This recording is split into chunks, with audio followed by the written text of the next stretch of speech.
So sorry for the noise in the background, my tumble dryer is on. But I keep forgetting to film what I'm doing, and I'm currently making some banana bread because I got some mega ripe bananas. This recipe only uses like 2 bananas, so I don't really know what we're going to do with these. Because I know if I make another batch, like no one will eat it. Like I'm pretty much the only one in this house eats banana bread, which is quite crazy. Top tip, I like to add some cinnamon into my banana bread. I think it makes it taste better. But yeah, I'll show you the finished product later on.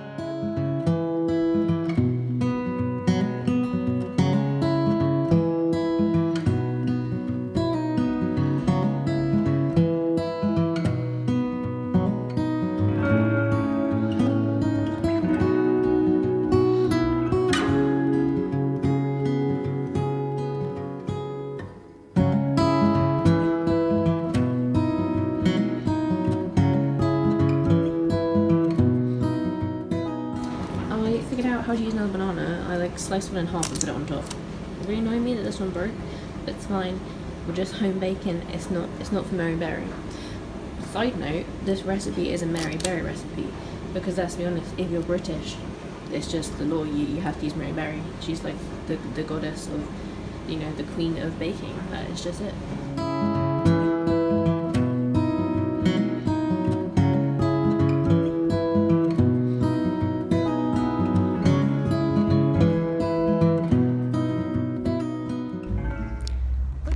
Beautiful day. I found a really quiet spot next to the cathedral and it's just so pretty and it makes me really happy.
Okay, so I'm actually out in Southampton today. I have a job interview. And then afterwards, I want to get some new pyjamas because mine are falling apart. I'm kind of tempted to go to IKEA as well because there's an IKEA here and I love IKEA, just walking around. So I could go there for lunch after my interview. We'll see.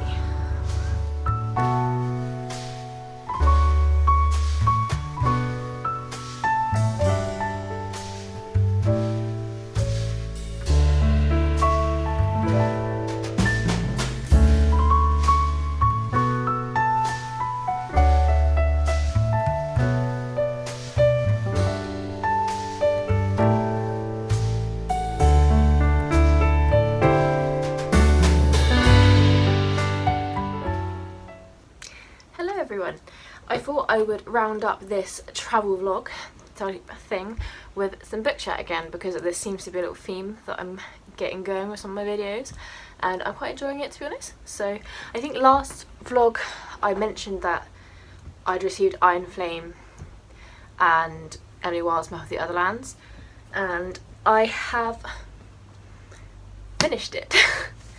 It was a long book. I did get through it fairly fast though. I mean, it took me about a week. I didn't get through it as fast as Fourth Wing. That only took me like 2-3 days max.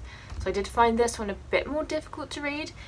I felt like it could have done with a bit more editing and refining. There were some sort of repetitive chapters in there and some bits that I just felt like weren't needed. But overall, I really enjoyed it. If you haven't read it, then like be prepared for some wild times. There's a, you know, a lot that happens at the end, which I had to like take a minute to just be like, what the hell just happened? But I enjoyed it, and you know, like the same as Fourth Wing, it's not like the most amazingly written book, and there is a lot of like swearing and like smut in there, but I think it's quite kind of representative of the characters anyway. I mean, they're in basically a military academy, and from what I've heard of people that have been to like army kind of schools and military schools, and it's very similar. You get kind of, you know, people just kind of being a little bit silly. I mean, occasionally I do question their age in the book. Like, I know they're only like 21, but they come across a bit more teenagery, which I think is why a lot of teenagers enjoy these books. Which, a side note, I don't quite get how these teenagers are allowed to read these books, because I do think they're a bit explicit. So that's something that I think, you know, people should be aware of. But yeah, I get that vibe from them, the characters. And occasionally I'd get a bit annoyed with our main character Violet. I'd just be like, stop whining, grow up, you'll be fine. And then I felt like there could have been some more character development with Xaden in particular. I felt like Dane really had a good character arc in this book. Xaden's is, yeah, without giving too much away, it's interesting. I think it has kind of middle book syndrome, and I'm hoping that, you know, the next one at the end of the year, I think in December it's being released, will kind of tie up some more loose ends, because I think this one definitely set the scene a lot more for the rest of the kind of series and what's going to happen. And there's a lot of questions now that I think we'd all like to see answered, but I'm excited for the next one, and I will definitely read it. And then something else I've been reading, which I was super excited when I got it, because I was in charity shop just having a browse before I had to do something else, and there's this book that's been on my wish list for a while, and I was in the last kind of last chance aisle, and then I found it, and it was only 50p, and that is The Tao of Pooh. If you don't know what this is kind of an explanation of Taoism, which is an ancient Chinese way of life, a wisdom principle, but it's explained through Winnie the Pooh. And Benjamin Hoff does this really well. Winnie the Pooh kind of represents the ultimate way of being, and being in Taoism, which is kind of just living simply and being in the present and being in the moment. And there are a couple quotes like that I've started folding down loads of pages, because there's bits I was reading it in the morning and I was thinking, I like that, I'm gonna remember that so I can just go back to it. I need to get some book tabs actually, so if you know anywhere that I can get some good ones, please do recommend down below. But let me just find a couple quotes for you that I really liked in this book. So, which one was this? Oh yeah. Okay. So I really like this one about the busy Baxen, which is a Winnie the Pooh story, but it's really just about the busy people and everyone in society nowadays. I mean, I'm just looking out at a car park opposite me, and you can just see the busy people going about their daily lives. And this is about, you know, like saving time, and people that like want to save time all the time, and they're like, I don't have any time. But I will read this out to you. Now, one thing that seems rather odd to us is that the busy person society, which practically worships youthful energy, appearance and attitudes, has developed no effective methods of retaining them, a lack testified to by an ever-increasing reliance on the unnatural false front approach of cosmetics and plastic surgery. Instead, it has developed countless ways of breaking usefulness down and destroying it. Those damaging activities that are not part of the search for the great reward seem to accumulate under the general heading of saving time. For an example of the latter, let's take a classic monument to the busy person, the hamburger stand. In China, there is the tea house. In France, there is the sidewalk cafe.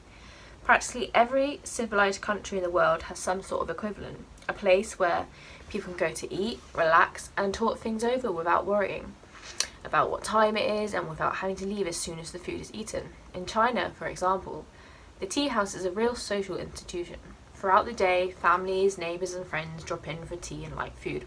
They stay as long as they like, discussions may last for hours, and so on and so on. But what's the message of the hamburger stand? Quite obviously it's, you don't count, hurry up. So basically, and then he goes on to say, practically speaking, if time-saving devices really save time, there would be more time available to us now than ever before in history. And I really love this. And then he also quotes Henry David Thoreau in Walden by saying, "Why should we live with such hurry and waste of life? We are determined to be starved before we are hungry. Men say that a stitch in time saves 9, and so they take 1,000 stitches today to save 9 tomorrow." And yeah, this book is just full of little quotes like that and ways of thinking. And I personally just really enjoy the way of maybe reframing how I look at things in life. I mean, a lot of these are kind of obvious, and my partner's pointed them out to me before, but I don't know why reframing it through Winnie the Pooh just makes a lot of sense to me. So yeah, I've really enjoyed that, and I definitely recommend it to anyone that maybe has kind of anxiety, is feeling like they need to get things done all the time. This is just a perfect way to reframe how you look at life and just be in the present. And lastly, I picked up this book because I had some stamps on my Waterstones card.